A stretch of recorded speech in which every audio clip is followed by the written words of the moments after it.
కోసమని నేను ఎప్పుడు గెడ్డాలతోటి చూడడానికి వైరాగ్యంతో ఉంటాను. తపస్సు చేసుకునే వాళ్ళు అలా ఉంటారు, ఇలా ఉంటారు.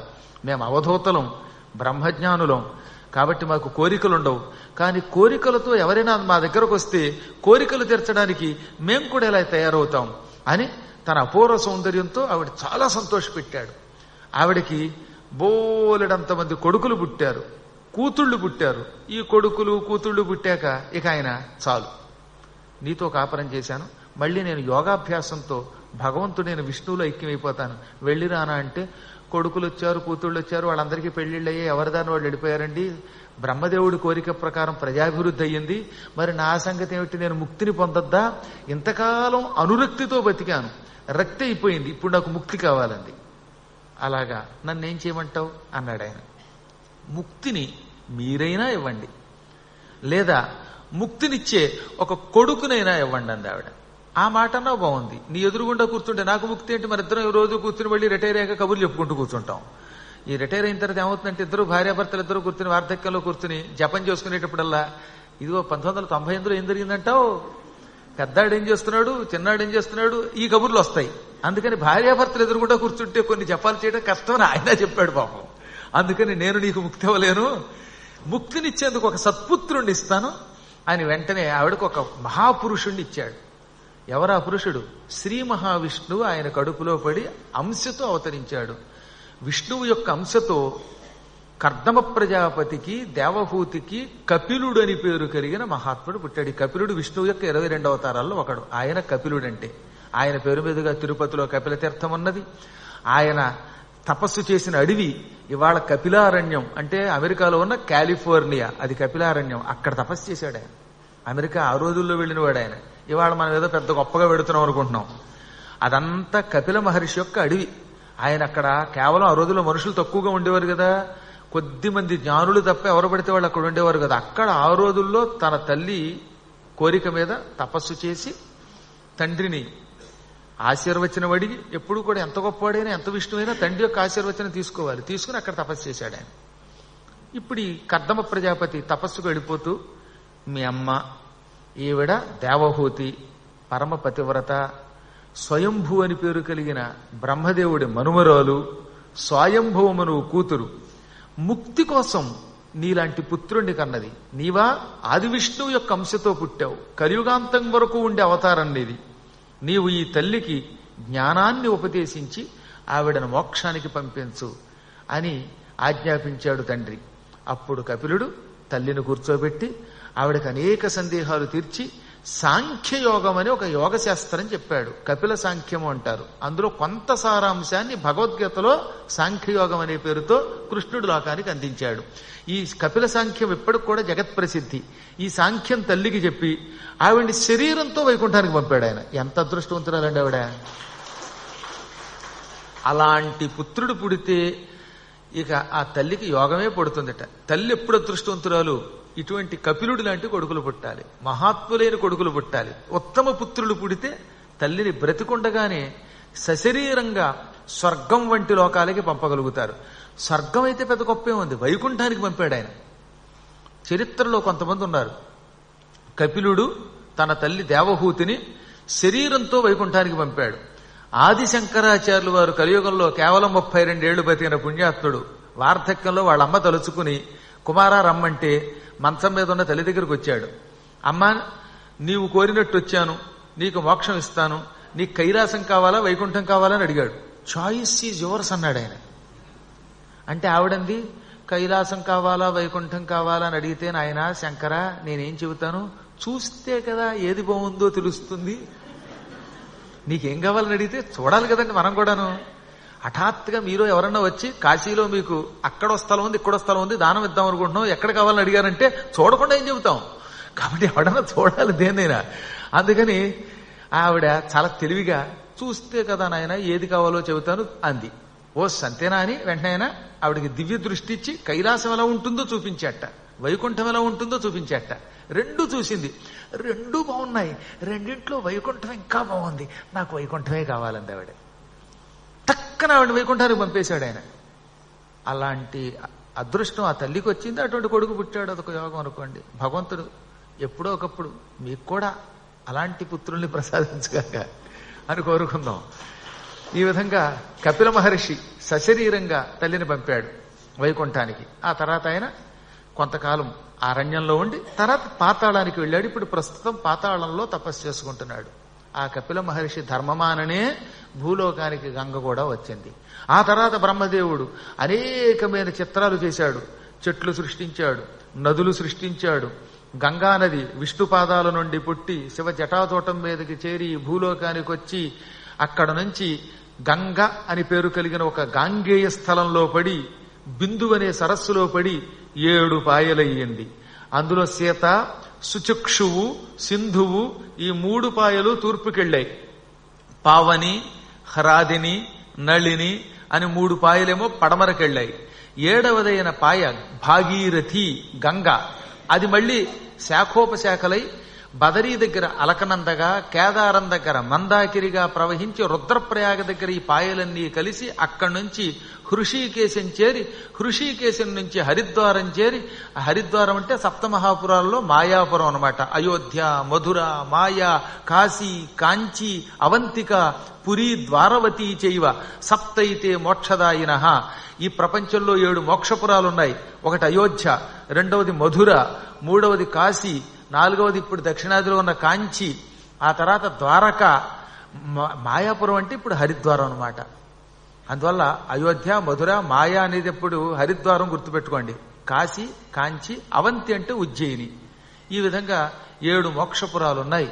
ఈ మోక్షపురాల్లో హరిద్వారం అనే చోటకి చేరి అక్కడి నుంచి బయలుదేరి ప్రయాగ క్షేత్రం చేరి యమునా నదిని, సరస్వతిని తనలో కలుపుకొని అక్కడి నుంచి కాశీక్షేత్రం వచ్చి కాశీక్షేత్రం నుంచి వడివడిగా ప్రవహించి చివరికది తూర్పు సముద్రంలో బంగాళాఖాతంలో కలిసింది. ఆ తర్వాత ఇంకా అనేకమైన నదులు, ఉపనదులు, నదములు ఆ భగవంతుడు సృష్టించాడు.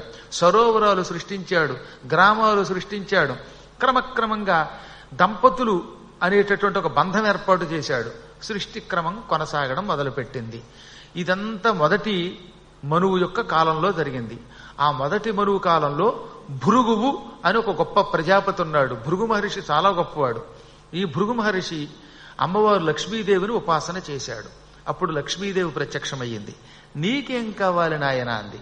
నాకు నువ్వు నా కూతురుగా పుట్టాలి, నన్ను తరింప చెయ్యాలి, ఇది నా కోరిక అనగా అప్పుడు నీకు నీ భార్య ఖ్యాతికి కూతురుగా పుడతాను అని పుట్టింది. ఆవిడ పుట్టింది శ్రావణ మాసంలో పూర్ణిమకు ముందు వచ్చేటటువంటి శుక్రవారం. అందుకే వరలక్ష్మీ వ్రతం అని జరుపుకుంటున్నాను అనమాట. వరలక్ష్మి అనే పేరుతోటి భృగువుకి కూతురుగా పుట్టింది. భృగువు యొక్క కూతురు గనుక భార్గవి అని పేరు వచ్చింది. భృగోహో అపత్యం స్త్రీ భార్గవి. ఆవిడ పుట్టినటువంటి ఆ శుక్రవారం వరలక్ష్మి వ్రతంగా జరుపుకోవడం మొదలుపెట్టాం మనం. ఈ విధంగా భృగువుకి కూతురు కూడా అయ్యింది. ఆవిడ ఒకప్పుడు తల్లి, ఇప్పుడు కూతురయింది. అమ్మ తలుచుకుంటే తల్లి అవుతుంది, కూతురు అవుతుంది, ఏదైనా అవ్వగలుగుతుంది. ఆయనకి అనుగ్రహం ఇచ్చింది. ఆ తర్వాత భృగువుకి మరొక భార్య ద్వారా, అదిగో ఆ భార్య పేరు పులోమ. పులోమ అని ఇంకో భార్య ఉన్నది. ఈ పులోమ ద్వారా శుక్రాచార్యుడు పుట్టాడు. తర్వాత కూతురు పుట్టింది. పులోమ కూతురు గనక పులోమజ, ఆవిడికి శచీదేవి అని పేరు. ఈ విధంగా భృగువుకి పులోమకి పుట్టినటువంటి పులోమజ, పౌలోమి, శచీదేవి ఇంద్రుడికి భార్య అయింది. అంటే ఇప్పుడు ఇంద్రుడు ఏమయ్యాడు? భృగు మహర్షికి అల్లుడయ్యాడు. అందుకే చిత్రం ఏంటో తెలుసా? శుక్రాచార్యుడు రాక్షస గురువు, కానీ శుక్రాచార్యుడికి స్వయంగా అక్కగారి చెల్లెలి గారి భర్త ఇంద్రుడంటే బావమరిది. అయినా యోగం చెప్పాను కదా, సొంత బావమరిదికి ఉద్యోగం లేదు, ఆయన బృహస్పతికి ఉద్యోగం ఇచ్చాడు. ఒక్కోసారి అంతే బావమరుదులు అలాగే ఉంటారు. అందుకే శుక్రాచార్యుడు చాలా తెలివిగా రాక్షసులకు గురువైన ఇంద్రుడికి నాశనం లేకుండా చూసేవాట. ఎందుకని? బావగారు గనక. మీరు ఎప్పుడైనా నవగ్రహ పూజ చూస్తూ ఉంటారు కదా, ముఖ్యంగా సత్యనారాయణ వ్రతంలో. అందులో శుక్రాచార్యుడికి ఒక పక్కన ఇంద్రాణి వావాహయామి స్థాపయామి పూజయామి అంటారు. శుక్రుడు అనే గ్రహాన్ని ఆవాహన చేసినప్పుడు ఆయనకు అటు ఇటు ఉత్తరం వైపు దక్షిణం వైపు ఇద్దరిని ఆవాహన చేస్తారే, అందులో ఇంద్రాణిని కూడా ఆవాహన చేస్తారు. ఎందుకంటే శుక్రుడికి స్వయాన ఆవిడ సోదరి గనక, అందుకని ఆవిడ కూడా ఆవాహన చేస్తారు. మీరు చూడండి, ఎప్పుడైనా సరే ఈసారి బాగా అబ్జర్వ్ చేయండి. సత్యనారాయణ వ్రతంలో సూర్యగ్రహం ఆవాహయామి స్థాపయామి పూజయామి అని సూర్యుడికి ఉత్తరం వైపు దక్షిణం వైపు మళ్ళీ ఆయనకి కావలసిన అనుయాయుల్ని ఆవాహన చేస్తారు. అలాగే శుక్రుడికి అనుయాయుల్ని పరిచారిక గణాన్ని ఆవాహన చేసేటప్పుడు ఒక గణముగా ఇంద్రాణి వావాహయామి అని పిలుస్తారు. ఇంద్రాణిని. ఇంద్రాణి స్వయంగా సోదరీమణి అయ్యింది. ఆ తర్వాత పులోమ వల్ల ఇంద్రుడి యొక్క భార్య అయిన శచీదేవి పుట్టిన తర్వాత మరొక కుమారుడు పుట్టాడు. ఆయనే చ్యవన మహర్షి. చ్యవనుడు కూడా భృగువు యొక్క సంతానం కనుక ఆయన భార్గవుడు అని పిలువబడ్డాడు. ఇంకిక్కడి నుంచి వీళ్ళ వంశం భార్గవ వంశం, శ్రీవత్సాఖ్య పవిత్ర గోత్రం అభివృద్ధి పొందింది. వీళ్లలో భృగువు యొక్క సంతానంలో కొంతకాలం పోయాక ఏం చేశారట, భార్గవుడని పేరు కలిగిన ఒక గొప్ప పండితుడు పుట్టాడు. ఇతడు పుట్టాక గోత్రం రెండుగా చీలిపోయింది. అవడానికి ఒకటే గోత్రం శ్రీవత్స గోత్రం. కానీ క్రమంగా కొందరు శ్రీవత్సం అయిపోయారు. చ్యవనుడు మొదలైనటువంటి వాడి వంశస్థులంతా. ఈ భార్గవుడు అనేవాడు ప్రసిద్ధికి ఎక్కడం వల్ల మళ్ళీ భార్గవ గోత్రం, అదే భార్గవ సగోత్ర అని చెప్పుకుంటారు. ఈ గోత్రం అభివృద్ధి అయింది. మళ్ళీ ద్విధా బభూవ.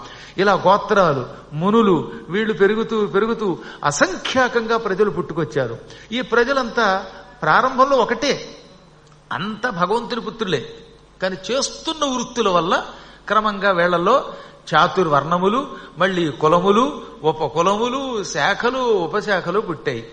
కృతయుగంలో అందరూ కలిసి ఉండేవారు. త్రేతాయుగంలో పెసరే విరోధం ఉండేది. ద్వాపర యుగంలో కొద్ది విరోధం పెరిగింది. కలియుగంలో అందరం ఒకటే, మనందరం బ్రహ్మదేవుడి పుత్రులమే అయినప్పటికీ కలిసి ఉందామనే జ్ఞానం లేక కులాల పేరుతో, మళ్ళీ ఉపకులాల పేరుతో, ప్రాంతాల భేదంతో, ఓళ్ల పేరుతో, పేట పేరుతో, చివరికి ఆ కాస్త స్థలం పేరుతో కొట్టుకు తెచ్చిపోతారట కలియుగంలో. స్వయంగా చెప్పాడు భగవంతుడు మనకి పురాణంలో. మనం చూస్తూనే ఉన్నాగా. ఒకప్పుడు ఈ కులాలు కొట్టుకోవడం ఎప్పుడు లేదు. రాముడి కాలంలో కులాలు కొట్టుకోవడం ఎప్పుడైనా ఉన్నారా?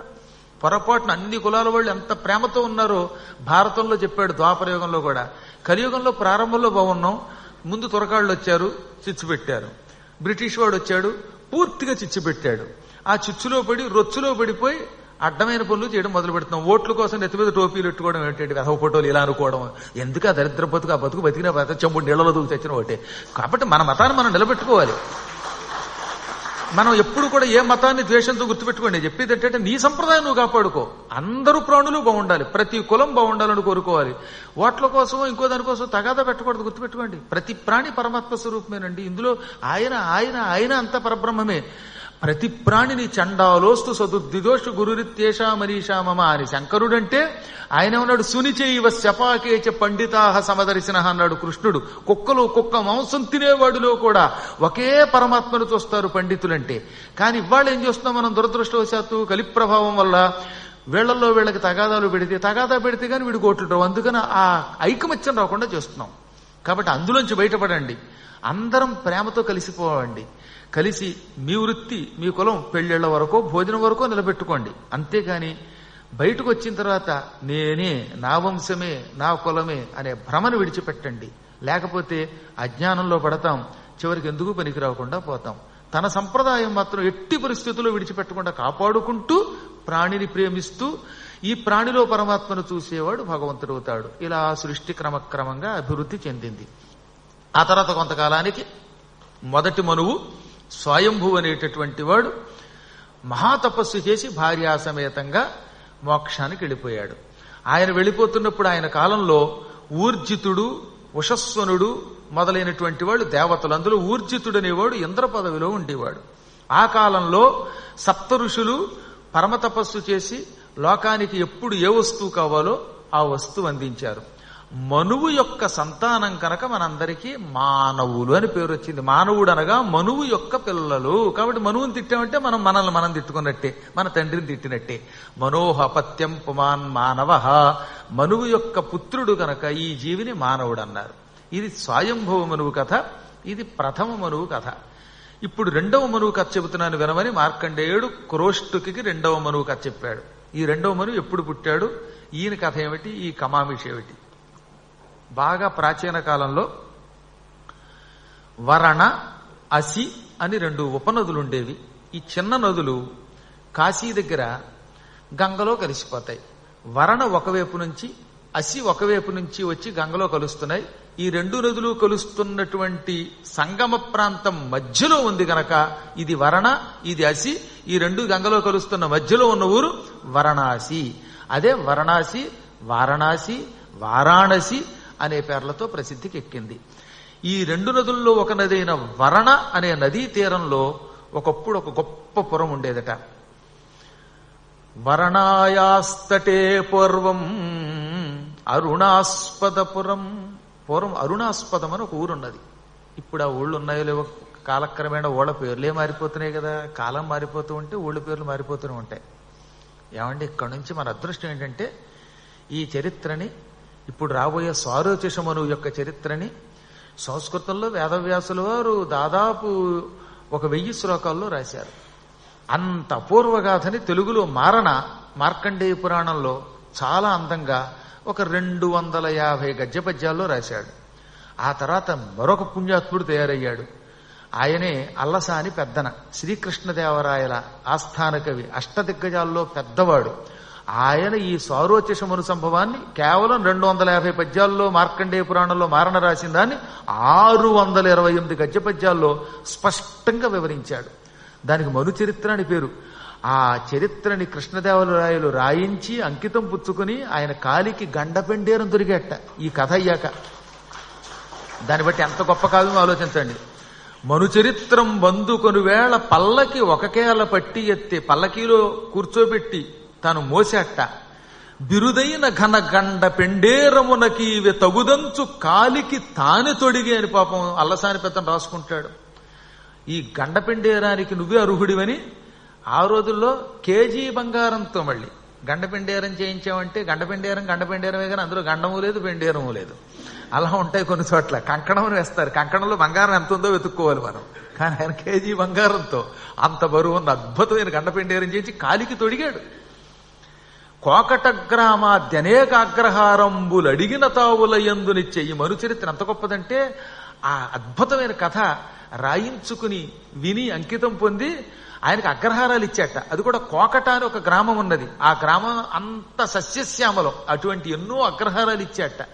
ఇన్ని ఇచ్చిన కృష్ణరాయలు చచ్చిపోతే ఏడుస్తూ పెద్దను రాశాడు. ఇలా ఇచ్చినటువంటి ఆంధ్ర కవితా పితామహ అల్లసాని పెద్దనాయని నోరార పిలుచునట్టి కృష్ణరాయలతో దివికి ఎగలేక బ్రతికి ఉన్నాడ జీవచ్ఛవంబపోలే అన్నాడు పాపం ఆయన. అంటే ఎంత బాధపడ్డాడో ఆలోచించండి. అటువంటి కృష్ణదేవరాయల విగ్రహం ట్యాంకు బండి మీద ఉంటే దాన్ని కూలగొట్టేశారండి. ఎంత ప్రాంతీయ భేదాలున్నా విగ్రహాలు ఏం చేస్తాయి మిమ్మల్ని? ఇదే చేయవలసిన పని. మనం అందరం కవుల్ని, కవిరాజుల్ని పోషించాలి. నాకు ఎంత బాధ అనిపించేదంటే ట్యాంకు బండి మీద ఆ విగ్రహాలు విరగొట్టినప్పుడు అందులో కృష్ణదేవరాయలు ఎటువంటి మహారాజు ఆయన. అవడానికి ఆయన కన్నడం వాడు. అటువంటి కన్నడం వాడు తెలుగులో పాండిత్యం తెచ్చుకుని తెలుగు కవులు 8 మందిని పోషించి భువన విజయం అనే సభను ఏర్పాటు చేసి తిరుపతిని అపూర్వంగా తీర్చిదిద్ది ఎంతో సంపదించి సింహాచలానికి బోలెడంత దానం చేసి ఎప్పుడు తెలుగులో కావ్యం రాశాడు. ఆముక్తమాల్యద అనే కావ్యం తెలుగులో రాశాడు ఆయన. సంస్కృతం తప్ప తెలుగులో రాయకూడదు అనుకున్నవాడు తెలుగులో ఆముక్తమాల్యద అనే కావ్యం రాశాడు. మదాలస చరిత్ర ఉందే మీకు చెప్పాను, అది సంస్కృతంలో రాశాడు. మదాలస పరిణయం, జాంబవతి పరిణయం ఇలా రాసిన మహానుభావుడు అండి ఆయన. ఆయన విగ్రహం పడగొడితే పుట్టగతులు ఉంటాయి అనిపిస్తుంది. నాకు చాలా బాధ అనిపిస్తుంది. అటువంటి విగ్రహాలను పునరుద్ధరించాలి మనం. ఎంత కోపం వచ్చినా మహాత్ముల జోలికి వెళ్ళకూడదు. కొంతమంది అసాంఘిక శక్తులు ఉంటారు, వాళ్ళు అన్ని అడ్వాంటేజ్గా తీసుకుని ఇలా నాశనం చేస్తారు. ఆ టైంలో దేవుళ్ళని పగలు కొడతారు వాళ్ళు. ఎందుకు చెప్తున్నానంటే మనం అదృష్టవంతులం గనక ఆ అల్లసాని గారి యొక్క పద్యాలు కూడా చెప్పుకోగలుగుతున్నాయి వాళ్ళ. అటువంటి పుణ్యాత్ములైనటువంటి కవులు పుట్టిన దేశంలో పుట్టాం. కవుల్లో అష్టదిగ్గజాలలో ఆయనకున్న స్థానం వేరు. ఆయనకు ఆంధ్ర కవితా పితామహుడు. పితామహుడు అంటే బ్రహ్మ. ఆంధ్ర కవిత్వానికి బ్రహ్మన్నరాయన్ని.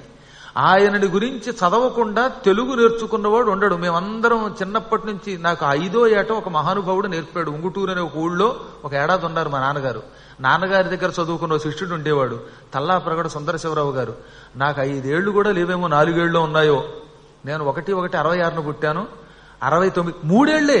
నేను నా 3వ ఏట ఆయన ఈ మహాకావ్యంలో 2 ఆశ్వాసాలు కంఠస్థం చేయించాడు. అప్పటి నుంచి నేను అలా చదువుకుంటూనే ఉన్నాను.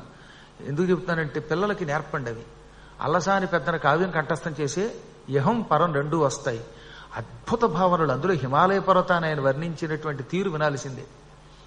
ఆయన రాస్తాడు, వర్ణాద్వీపవతి తటాంచలమునన్ వప్రస్థలీ చుంబితాంబరమై సౌధ సుధా ప్రభా ధవళిత ప్రాళేయరుంమండలీ హరిణం వై అరుణాస్పదం వనగా ఆర్యావర్త దేశం పునన్ పురముప్పున్ మహికంఠహార తరళ స్ఫూర్తిన్ విడంబించుచున్.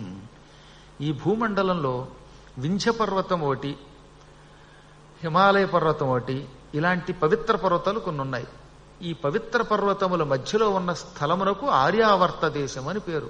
ఆర్యావర్తం అంటే శ్రేష్టమైనది, పవిత్రమైన కొండల మధ్య ఉన్నది అని అర్థం. అంతేగాని ఆర్యులు ఎక్కడి నుంచో వచ్చారని బ్రిటిష్ వాళ్ళు చెప్పిన కథలు వినకండి. ఆర్యులు ద్రావిడులు ఇదంతా ఉట్టి బూటకం.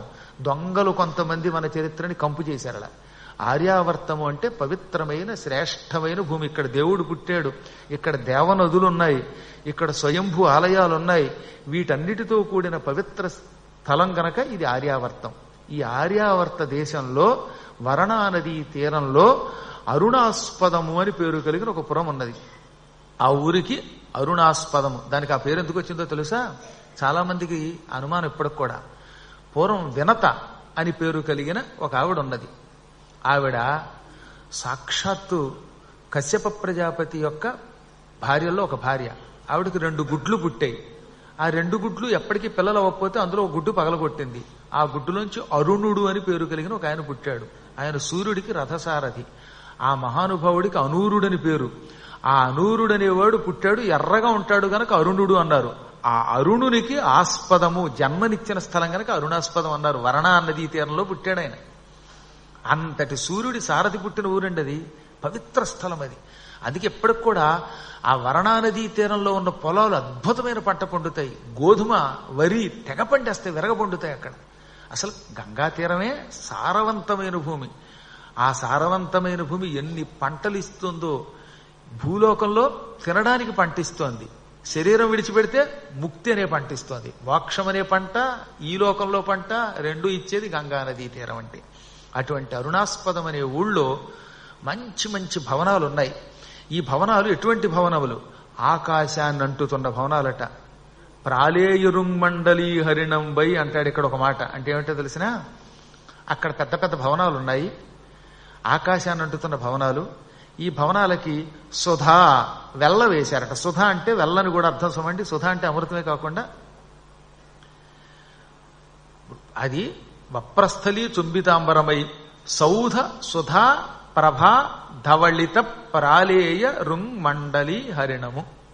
ఆకాశంలో చంద్రుడున్నాడు. చంద్రుడు తెల్లగా ఉంటాడు, కానీ పూర్తిగా తెల్లగా ఉండడు. ఆయనలో ఓ మచ్చ ఉంది, అవునా? ఆ మచ్చ జింకని కొందరు, ఏదో కుందేలని కొందరు సరదాగా పెట్టుకున్నారు. అందుకే ఆయనకి శశాంకుడని, హరిణాంకుడని పేరు. హరిణాంకుడు అంటే జింకని మచ్చగా కలిగినవాడు. మచ్చ అనిపిస్తున్న ఒక జింక, లేక జింకలా కనపడుతున్న మచ్చ గలవాడు, కుందేలు వలే కనపడుతున్న మచ్చ గలవాడు. కాబట్టి అంత తెల్లగా ఉన్న చంద్రుడు, ఆయనలో ఒక మచ్చ ఉండడం వల్ల పూర్తిగా తెలుగుదనం లేదట. ఆ చంద్రుడిలో మచ్చ కొంచెం ఆయనకి మచ్చ తెచ్చిపెట్టిందిట. కానీ ఈ అరుణాస్పదపురంలో మహానుభావులైన వాళ్ళు ఉన్నారు. వాళ్ళు ఆకాశాన్నంటే బిల్డింగులు కట్టారు. ఈ బిల్డింగులకి వెల్ల వేశారట. ఈ వెల్ల ఎంత తెల్లగా ఉందంటే తళతళలాడుతూ ఈ కాంతి వెళ్లి చంద్రుడి మీద పడిందిట. చంద్రుడిలో ఉన్న జింక మచ్చ కూడా కనబడకుండా పోయిందిట. అదనమాట. అంటే వీళ్ళు వేసిన వెల్ల మొత్తం చంద్రుడిని కూడా వెల్లబరిచింది, తెల్లబరిచింది. దాంతో ఆ కాస్త మచ్చ పోయింది. అంటే వాళ్ళు ఎంత ఎత్తు బిల్డింగ్ కట్టుంటారు, ఎంత సున్నం వెయ్యకపోతే ఈ సున్నం ఇంత చిమ్మి పైకి వెళ్ళిందిట. మీరు ఎప్పుడో చూడండి, ఇలా సున్నం వేస్తుంటే నేల మీద ఏమవుతుందో సున్నం బొట్లు పడతాయి. ఆ బొట్లు నేలని మచ్చలు మచ్చలు చేస్తాయి.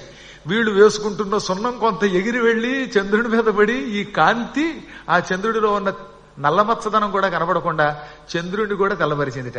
మన వాళ్ళు తలుచుకుంటే చంద్రమండలానికి వెళ్ళి ఆయనకు కూడా వెళ్ళేసి వస్తారు. అంత గొప్పవాళ్ళు అనమాట. అవకాశం లెక్కని చంద్రమండలంలో కనుక స్థలాలు అమ్ముతున్నారంటే, అక్కడ కనుక ఫ్లైట్ వేసారంటే, రాకెట్ వేసారంటే గ్యారంటీకి వెళ్ళిపోతారు. మీరు నేను అందరం కలిసి అక్కడికి పోయి ఉపన్యాసాలు మీటింగ్ పెట్టుకుందామంటే ఎందుకైనా మంచిది. అక్కడైతే ఏసీ అక్కర్లేదట, ఎప్పుడు చల్లగా ఉంటాడు. చంద్రుడు చల్లగా ఉంటాడు కదా, అందుకని ఆ లైవ్ ఇవ్వడానికి ఇతను కూడా పట్టుకుపోదాం కెమెరాతో పాటుగా. భూలోకంలో ఒక లింకు పెట్టుకుందాం. కాబట్టి ఇంతకీ మన వాళ్ళు మొత్తం మీద ఆ చంద్రబింబాన్ని కూడా తెల్లబరిచారు. అలాంటి గొప్ప అద్భుతమైనటువంటి భవనాలతో ఆ భవనాలు కట్టినటువంటి వాళ్ళు ఎంత సంపద ఉంటే కడతారు. కాబట్టి సంపదలు కలిగినటువంటి వాళ్ళకి నిలయం ఆ అరుణాస్పదం అనే పురం అన్నమాట. అది భూమికి మెడలో మెరిసిపోతున్న హారం లాంటిది, గొప్ప మణి లాంటిది. ఆ ఊళ్ళో అన్ని జాతుల వాళ్ళు ఉన్నారు. అందరూ ఐకమత్యంతో కలిసిమెలిసి ఉంటారు. అందరూ గొప్పవాళ్లే, ఒకళ్ళ తర్వాత వాళ్ళు గొప్పవాళ్ళట. అచ్చటి విప్రులు మెచ్చరు అఖిల విద్యా ప్రౌఢి ముదిమది దప్పిన మొదటి వేల్పు. అచటి రాజులు బంటునంపి భార్గవునైన బెంకాన పిలిపింతు రంకమునకు. అచటి మేటికి రాటులలకాధిపతినైన మును సంచి మొదలిచ్చి మనుపదక్షులు. అచటి నాల్గవ జాతి హలముఖాత్త విభూతి ఆది భిక్షువు భైక్షమైన మాంచు. అచటి వెలయాండ్రు రంభాదులైన నొరయ కాశ కొంగున వారించి కడపగలరు. నాట్యరేఖా కళాధురంధర నిరూఢి అచట పుట్టిన చివురు కమ్మైన చేవా. ఈ పద్యం 3 రాగాల్లో చదవలసి వచ్చింది. రాగమాలిక అంటారు దీన్ని. అదో పక్కన పెడితే ఆ ఊళ్ళో విప్రులు ఉన్నారు, బాగా చదువుకున్న పండితులు. అక్కడున్న బ్రాహ్మణులంతా పరమ పండితులు, వేద పండితులు. వాళ్ళు బ్రహ్మదేవుణ్ణి పిలిచి, బ్రహ్మదేవ నీకు 50 ఏళ్లు దాటిపోయినట్టున్నాయి, ఈ మధ్యన కొంచెం నీ బుర్ర తక్కినట్టుంది, ముసలితనంతో నీకు జ్ఞాపక శక్తి తగ్గిందేమో, నీకు వేదాలు మర్చిపోయే దుస్థితి వచ్చినట్టు అనిపిస్తోంది, వేదమంత్రాలు గుర్తు చేయమంటావా అని ముసలితనములో మతిమరుపు వచ్చిన బ్రహ్మగారికి వేదములు గుర్తు చేసేంత పండితులు, అంటే బ్రహ్మకి పాఠం చెప్పేంత పండితులు. దాన్ని బట్టి ఆలోచించాడు అక్కడ ఉన్న వాళ్ళు ఎంత చదువుకున్నారు. అంత నిష్ఠాగరిష్ఠులు, అంత పండితులు. సహజంగా పరశురాముడు అంటే క్షత్రియులకి భయం. 21 పర్యాయాలు పటపట నరికి పారేశాడు ఆయన. కానీ ఆ ఊళ్ళో మహారాజులు ఓ దూతని పంపి, ఏమాయి పరశురామ మా దగ్గరికి రా, మాతో మాట్లాడు అని కౌరు పెడితే పరశురాముడు పరిగెత్తుకొస్తాడట. భార్గవునైన బెంకాన పిలిపింతు రంకమునకు, అంకమునకు దగ్గరికి మంచి పొగరుతో గర్వంతో పరశురాముడిని కూడా పిలిపించగలరు. అంటే అంతటి పరాక్రమవంతుడు. పరశురాముడిని తమ దగ్గరికి పిలిపించాలంటే మాటలు కాదుగా, రాముడి లాంటి పరాక్రమం కలిగిన వాడు. నిజానికి అప్పటికి ఇంకా రామావతారం లేదు, ఇది ఎప్పటిదో మాట, సారోచేషమనువు కాలం. అయినా అంతటి స్థాయి కలిగిన వాళ్ళని చెప్పడానికి అలా వాడారు. ఇంకా ఆ ఊళ్ళో వైశ్యులు ఉన్నారు. ఓ రోజున కుబేరుడు వచ్చి, ఈ మీ ఊళ్ళో వ్యాపారం చేద్దాం అనుకుంటే నీకు ఎంత పెట్టుబడి కావాలో అని అడిగారట. కుబేరుడికి కూడా మొదలు వచ్చి, అంటే పెట్టుబడి ఇచ్చి వాడిని కూడా మళ్లీ జీవితంలో ఎవరి దగ్గరికి నువ్వు దానం చేయడానికి వెళ్ళకూడదు, మేమే దానం ఇస్తాం అని ఆనంద పెట్టగలిగే సంపద. కుబేరుడికి అప్పివ్వడం అంటే మాటల, కుబేరుడు నవనిధులు కలిగిన వాడు. అటువంటి వాడిని మా ఊళ్ళో నువ్వు ఎవరికి దానం ఇవ్వక్కర్లా, నీకు కావాలంటే చెప్పి వ్యాపారానికి మేమే పెట్టుబడి పెడతాం, అసలు దాతృత్వం మా దగ్గరే ఉంది అని కుబేరుణ్ణి, దాతగా ఉన్నవాడిని పుచ్చుకునే యాచకుడిగా మార్చేస్తారట. కుబేరుడికి అప్పిచ్చేంత సంపద కలిగిన వాడు. ఇక్కడ సంపద ఉండడమే కాదు గొప్పతనం, అక్కడ అంత దాతృత్వం ఉన్నటువంటి వయస్సులు ఆ ఊళ్ళో వాళ్ళు. దాతృత్వం గొప్పది కదండి, డబ్బు అంటారా ఎలా అయినా సంపాదించవచ్చు. కానీ ఆ ఊళ్ళో వాళ్ళు ఎటువంటి వాళ్ళు అంటే కుబేరుడికి కూడా సంపదని దానం చేయగలిగేటటువంటి సంపద ఉన్నవాళ్ళు, దాతృత్వ గుణం కలిగిన వాళ్ళు. అందుకే ఆ ఊళ్ళో మాట వరసకు కూడా ఎక్కడ అడుక్కునే వాళ్ళు లేడట ఆ ఊళ్ళో. ఎందుకని అందరూ దాతలే, అందరూ గొప్పవాళ్ళే. ఇక ఆ ఊళ్ళో ఉన్నటువంటి తక్కినటువంటి జాతుల వాళ్ళు గొప్ప వ్యవసాయం చేసి పంటలు పండించి ఆ పంటలతోటి ఓ రోజున ఏం చేశారు, శివుణ్ణి పిలిపించారు. శివుడు వచ్చాడు, భిక్షాందేహి అన్నాడు. ఏమయ్య రోజు అడుక్కోవడం ఎందుకు నీకు, ఇక మేము ఇక్కడే అట్టే పెట్టేస్తాం నిన్ను, ఇంక నీకు భిక్షాటనొద్దు, శుభ్రంగా కూర్చో, నీకు అన్నపూర్ణకు కూడా అన్నం పెడతాం అని ఆది భిక్షువు భైక్షమైన మాంతురు. ఆది భిక్షువైన శివుడి యొక్క భిక్షాటన ఆపేశారు. రోజు ఆయన కూర్చోబెట్టి భోజనం పెడితే ఇంకెందుకు భిక్షకెళ్ళవలసిన అవసరం ఉంది. దాంతో శివుడు, ఆహాహా మీరెంత గొప్పవాళ్ళురా, మీరు పుట్టని క్రితం, మీరు ఈ ఊళ్ళో లేని క్రితం నేను భిక్షాందేహి అని కట్టుకున్న పెళ్ళాం దగ్గరికి వెళ్ళాను, ఇక నాకు అవసరం లేదు, ఓయ్ అన్నపూర్ణ ఈ ఊళ్ళో ఉండిపోతాను, నువ్వేం పెట్టక్కర్లేదురే అంటట్ట ఆయన. అలా ఆది భిక్షువు యొక్క భిక్షాటన మార్పి అంత గొప్పవాళ్ళు 4వ జాతి వాళ్ళు, అంత మహాత్ములు. ఎంతెందుకు ఆ ఊళ్ళో పుట్టిన వేశ్యలు ఉన్నారు, వాళ్ళు నృత్యం చేస్తున్నారు. ఈ నృత్యం చేస్తున్నప్పుడు ఒక రోజున అప్సరసలు వచ్చారట. ఆ అప్సరసల్ని ఈ కొంగుతో పక్కకు తోశారట. కాశ కొంగుతోటి తాము కట్టుకున్నటువంటి ఆ నాట్యానికి కట్టుకున్న చీర కొంగుతోటి వాళ్ళని అవసరమైతే నృత్యంలో ఓడించగలిగేంత నృత్య కళా నైపుణ్యం కలిగిన వాళ్ళు ఆ ఊళ్ళో ఉన్న వేశ్యలు. వాళ్ళు అంతటి చతుషష్ఠి కళామూర్తులు. ఆ ఊళ్ళో పుట్టిన చిగురు కొమ్మ, అప్పుడే పుట్టిన కొమ్మలు ఉంటాయి కదా, ఆ మొక్కలు ఇలా గిల్లచ్చు. చెట్టు ఉంది, చెట్టుకో చిగురు కొమ్మ పుట్టింది, లేత కొమ్మని ఇలా పటక్కన విరిచేయలేం. ఆ ఊళ్ళో పుట్టిన లేత కొమ్మ కూడా విరవలేమట, అంత గొప్పగా ఉంటుంది. అచట పుట్టిన చిగురు కొమ్మ అయిన చేవ, అక్కడ అప్పుడే పుట్టిన కొమ్మ కూడా గట్టిగా ఉంటుంది. అంత గొప్పది ఆ ఊరు. అటువంటి మహానుభావులకి నిలయం. ఆ ఊళ్ళో అంతా ఒకళ్ళని మించిన వాళ్ళు ఒకళ్ళు. ఆ ఊళ్ళో వాళ్ళు నిత్యం ఏదో ఒక ఆలయమునకు వెళ్లి భజనలు చేసేవారు, మోకుమ్మడిగా చేసేవారు, లేదా అప్పుడప్పుడు ఎవరైనా పురాణాలు చెబుతూ ఉంటే వినేవారు. ఆ ఊళ్ళో గోహత్యలు లేవు, శిశుహత్యలు లేవు, దొంగతనాలు లేవు, పాపములు లేవు, అక్రమ మార్గాలు లేవు. అందరూ పుణ్యాత్ములైనప్పుడు ఇక పాపాలు ఎక్కడి నుంచి వస్తాయి? అందరి దగ్గర డబ్బు ఉండడం వల్ల